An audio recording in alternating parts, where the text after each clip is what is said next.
ఇక్కడ నిన్నటి ప్రాబ్లం చూసుకున్నట్లయితే an office opens at 10 a.m. and closes at 5 p.m. The lunch interval is for 30 minutes. The ratio of lunch time to the total period of office hours is అన్నాడు అనమాట. So ఇక్కడ చూసుకున్నట్లయితే మనకి ఏమని ఇచ్చారు, ఆఫీస్ అవర్స్ ఏమని ఇచ్చారు 10 a.m. to 5 p.m. అన్నాడు అనమాట. సో ఈ మొత్తం ఏమవుతుంది 7 hours. Lunch time half an hour అన్నాడు అనమాట, 30 మినిట్స్. సో ఇక్కడ రేషియో కనుక్కోవడానికి ఈ అవర్స్ని మినిట్స్లో అన్న కన్వర్ట్ చేసుకోవాలి, లేదా మినిట్స్ని అవర్స్లో అన్న కన్వర్ట్ చేసుకోవాలి. నేను ఏమంటున్నాను, అవర్స్ని మినిట్స్లో కన్వర్ట్ చేసుకుంటే 7 into 60 minutes అవుతుంది ఆఫీస్ అవర్స్.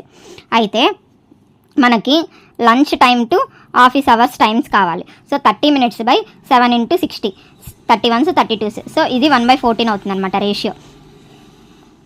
సో ఇక్కడ ఇవాళ ప్రాబ్లం చూసుకున్నట్లయితే if x% of 25/2 is 150 then the value of x is అన్నాడు అనమాట. సో ఈ ప్రాబ్లం అనేది సాల్వ్ చేసి ఆన్సర్ నా కమెంట్ సెక్షన్లో మెన్షన్ చేయండి. రేపటి వీడియోలో దీన్ని ఎలా సాల్వ్ చేయాలనేది ఎక్స్ప్లెయిన్ చేస్తాను.